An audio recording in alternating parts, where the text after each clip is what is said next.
کہ تو بھی تکبر والا ہو میں بھی تکبر والا. اس لیے تکبر والے کا سجدہ کیسا؟ سجدہ تو تواضع سکھاتا ہے.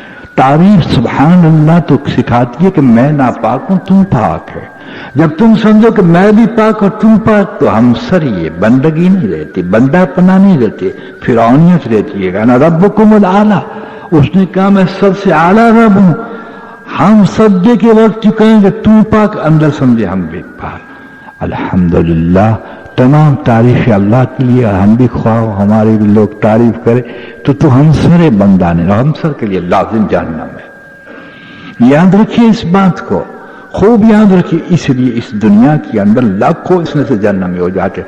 اس لیے کیا کہا کہ کافر کے قتل سے تو جنت میں جا سکتا, لیکن نفس کے ڈسنے سے تو جہنم میں جا سکتا ہے. اس لیے حضور صلی اللہ علیہ وسلم کی ذات پاک جب تبوک کے اندر آپ تشریف لے گئے یہ جو لشکر کے ساتھ, تو واپس جب لوٹے ہیں تو یہ ارشاد فرمایا کہ ہم جہاد اصغر سے لوٹ کر جہاد اکبر کی طرف جا رہے ہیں. یعنی کافروں کے سامنے جہاد لڑنا, سب کچھ قربان کر دینا, قتل کرنا, قتل ہو جانا, اس کو چھوٹی جہاد کہا. اور پھر فرمایا ہم اکبر کی طرف جا رہے ہیں. کنیت الطالبین میں پیرانے پیر رحم اللہ تعالی اس کی تشریح فرماتے کہ حضور صلی اللہ علیہ وسلم کا جو تھا وہ نفس کی طرف تھا کہ ہم نفس کے جہاد جو ہے اس کو جہاد اکبر کہا. اس کی خواہشات کے سامنے جہاد کرنا, اور یہ بھی صبر عظیم قرار دیا ہے اہل اللہ نے, اس کو صبر عظیم قرار دیا. اور صبر کا ہاتھا بہت ہے, اور جو اپنی اسلام میں صبر کرتا ہے وہ بڑی صبر ہے. اللہ اکبر کبیرہ. تو اس کی مزاج, اس کی خواہشات کے خلاف مجاہدہ کرنا. لیکن ہم جو آرڈر کرے وہ کرتے ہیں. کہتے ہیں کہ جو نفس کا تابع ہے اللہ کا کبھی تابع نہیں ہوتا. غذاؤں میں, غذاؤں کے استعمال میں, نشست و برخاست میں, بازار میں, مسجد میں, گھر میں, جو اپنے نفس کے اعتبار سے بیٹھتا ہے, چلتا ہے, اٹھتا ہے, کھاتا ہے, کماتا ہے وغیرہ وغیرہ, معاف کیجیے گا وہ نفس کا بندہ ہے, اللہ کا بندہ نہیں. اس لیے کہ یہ نظام کفر کا ہے. کافر اپنی طبیعت سے چلتا ہے, اپنی طبیعت سے کھاتا ہے. سور بھی کھا لیتا ہے, شراب بھی پی لیتا ہے, سود بھی کھا لیتا ہے, اور چیزیں حرام بھی کھا لیتا ہے. لیکن مسلم کے بارے میں حضور صلی اللہ علیہ وسلم فرمایا مومن کے لیے دنیا قید خانہ ہے. کیا ہے؟ اور کافر کے لیے جنت. جنت کے کیا معنی ہے نا؟ جو مذہب میں آئے وہ کرے. اور قید خانے کی کیا معنی؟ مرضی بھی نہ چلے, نفس کی بھی نہ چلے, تیری عقل بھی نہ چلے, صرف عقل پرکھا کرے. علم کو, علم کے ذریعے اللہ کا کیا حکم ہے وہ تو لے, اور حضرت محمد صلی اللہ علیہ وسلم کا کیا طریقہ ہے یہ. اگر نفس کو تو نے پابند کر لیا تو قسم خدا کے کھا کے کہتا ہوں, اہل اللہ فرماتے ہیں کہ اللہ ہمیں ساری دنیا کی حکومت دے دے تو ہم اس کو لے تو لیں گے, لیکن ہم یہ مانگیں گے اللہ حکومت دے تو ہمارے نفس پر حکومت دے. اور بادشاہ وہی ہے, دنیا کا کوئی بادشاہ بادشاہ نہیں, دنیا کا کوئی حاکم حاکم نہیں, صرف وہی بادشاہ ہے جس کی بادشاہی نفس پہ چلتی ہو, اور اس اعتبار سے کہ اللہ کا غلام ہو, حضور صلی اللہ علیہ وسلم کا صحیح امتی ہو, کہ وہ نفس کو اس اعتبار سے اللہ کے حکم پر چلاتا ہو اور حضرت محمد صلی اللہ علیہ وسلم کے طریقے پر ڈھاتا ہو. چنانچہ حیران ہو کے جاؤ گے. ایک اللہ والے جو تھے ایک شخص سے ملے, متعارف تھے پہلے سے, فرمایا کہ تو مجھے پہچانتا کہ کیوں نہیں حضرت, آپ تو اللہ والے ہیں, پہلے بھی ملے تھے ماشاءاللہ. تو کہا میرا کہنا مانیں گا؟ کہ ضرور آپ کا کہنا مانوں گا, کیونکہ آپ شریعت کے خلاف تو حکم نہیں لیں گے. تو کیا اچھا دیکھ, تو وعدہ کرتا ہے کہ وعدہ کرتا ہوں. کہا میں لیٹ جاتا ہوں, تم آہستہ سے تیرے جوتے جو پہنے ہوئے ہیں وہ میری آنکھوں پہ آہستہ سے رکھ. کہ حضرت یہ تو بڑی ذلت ہے کہ نہیں تو نے وعدہ دیا کہ ایسا کیوں کرتا ہے کہ میں نے تیرا ایک دن دل دکھایا تھا، بڑی توبہ کرتا ہوں، حقوق العباد کا مسئلہ ہے، بندے کا حق ہے، دل تسلی نہیں پکڑتا، کاش میں ذلیل ہو جاؤں، اللہ کو رحم آ جائے اور اللہ تیرا دل بدل دے تو مجھے معاف کر دے۔ اس نے ایسا ہی کیا۔ دیکھا آپ نے کیوں کہ ایک انسان کو حقیر سمجھا، جب حقیر سمجھا تو نفس کو پہچان گئے کہ ظالم تو نے اس کو حقیر سمجھا، اب تیرے لیے ذلیل بننا اچھا ہے تاکہ اللہ تجھے معزز اور عزت والا بنا دے۔ یعنی آپ کو بہت سے اہل اللہ کے واقعات آپ کو ملیں گے، اس لیے کہ نفس ہی دوستو غیبت کرتا ہے، نفس ہی جھوٹ بولتا ہے، نفس ہی ظلم کرتا ہے، اور نفس جب انتہائی گرتا ہے تو اللہ کا کوئی مقام ہی نہیں رہتا۔ میں آپ کو سچ کہتا کوئی مقام نہیں رہتا، صرف اقرار رہ جاتا۔ مثلا ایک انسان کو آپ کہیے کہ فلاں کام کرنا ہے وہ برا ہے، تو وہ ارد گرد دیکھے گا، کوئی ہے تو نہیں کہ فلاں شخص سے دیکھو، پڑوسی اوپر سے جھانک لے گا، دروازے بند کر دو، ٹھیک ہے۔ اب اس کو آپ پوچھئے کہ اکیلا یہ کام نہیں کہ اللہ بصیر ہے، بصیر کہتے ہیں دیکھنے والے کو، کہ ہاں، پھر دروازے کیوں بند کیے؟ دیکھا اللہ ان کے نزدیک اندھا ہے۔ کیا معنی؟ جس کا ایمان اندھا اس کے نیچے اللہ اندھا، دروازہ بند کر لے گا۔ اسی کو آپ پوچھئے بار بار اللہ دیکھ رہا ہے، تو اقرار کے درجے پہ ہوگا لیکن تصدیق کے درجے پر نہیں ہوگا۔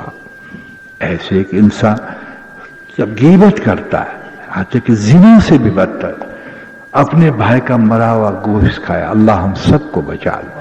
آج تو مسجدوں میں بھی غیبتیں ہوتی ہیں جناب، مسجدوں میں غیبتیں ہوتی ہیں، مسجدوں کو اڈے بنا دیے گئے، اللہ معاف فرمائے، جسے ہمارے خانقاہ کو کمرشل بنا دیا ظالموں نے، اللہ معاف فرمائے، اللہ مجھے صفایا کر دے، پروردگار عالم جل شانہ، بس اتنا اشارہ کافی ہے۔ لیکن جس کی غیبت ہوتی ہے اگر وہ آئے تو ہم چپ ہو جاتے، لیکن اللہ سن رہے ہیں، یہ ہمارا ایمان ہے، اللہ سمجھنے کی معنی سننے والا، سن کہ پھر اللہ سن رہا ہے، لیکن اللہ کی کوئی حیثیت نہیں، کسی صفت کے اعتبار سے اس کی حیثیت نہیں۔ جب انسان کا نفس بگڑتا تو معاشرے کے اعتبار سے اپنے آپ کو مسلمان کہے گا، اقرار سے ہٹے گا، لیکن آپ کو پتہ ہے زبان کا کول اگر دل کی حقیقت نہیں بنتا تو یہ زبان کا کول مرنے کے وقت نکل جاتا ہے، آدمی کافر ہو کے مرتا ہے۔ اس لیے میں نے کہا کہ کیونکہ ہم نے اپنے نفس کا محاسبہ نہیں کیا، ہم نے یوں سمجھا کہ ہم جو چل رہے ہیں ٹھیک چل رہے ہیں، لیکن تو چل رہا ہے تو نفس چلا رہا ہے، یا اللہ کے احکامات چلا رہے ہیں، یا حضور صلی اللہ علیہ وسلم کے طریقے تجھے چلا رہے۔ آئیے شادی میں نفس تھوڑا سا کچا ہے تو بیوی کا نفس غالب ہو جائے گا، شادی میں یوں کرنا پڑے گا، ناک کٹ جائے گی، کہ سرکار کے آگے ناک کٹ جائے گی، میرے آقا کے پاس جب نامہ اعمال پیر اور جمعرات کو جائیں گے میری ناک کٹ جائے گی کہ عثمان نے باجے بجائے، سینما ایک نکالیے اور کمکم نکال کر نہ جانے شادی میں کتنے خرافات کہ نہیں۔ اب نفس سے نفس جوڑوا، جامع ہوا، جیسے روح انسان کے جسم کو لے کے چلتی ہے، جو حکم ہے، یا روح اللہ کا حکم، کل اللہ کا حکم ہے، وما اوتیتم من العلم الا قلیلا، کہ روح کیا ہے؟ اللہ کا امر ہے، تمہارے پاس کم علم ہے، تم کیا جانو۔ ایک امر اٹھاتا ہے عوامی کا، جب ماشاءاللہ مجموعہ جمع ہوتا ہے تو انسان کی رسائی آگے تک ہو جاتی ہے۔ آگے اس طرح سے نفس جب ساتھ میں ملتے ہیں، بیوی کا، ماں کا نفس جو سب عروج پر اس کے جامع بن کر حضرت محمد صلی اللہ علیہ وسلم اور اسلام کو شادی میں گمیوں میں تباہ اور برباد کر دیتے ہیں، تباہ اور برباد کر دیتے ہیں۔ اس لیے میں نے کہا کہ انسان کنٹرول کبھی نہیں پا سکتا جب تک کہ اپنی نفس کو کنٹرول نہ کرے۔ جو اپنی ذات پر کنٹرول نہ کرے وہ کسی کا نہیں ہے، دور بھاگنا، ان سب سے دور بھاگنا۔ جو اپنی نفس پہ کنٹرول نہیں کرتا وہ کسی کا نہیں، خوب یاد رکھیں اس بات کو۔ اور جو نفس پہ کنٹرول کرتا ہے اس لیے اس کو جہاد اکبر کہا گیا۔ اور آپ کو پتا ہے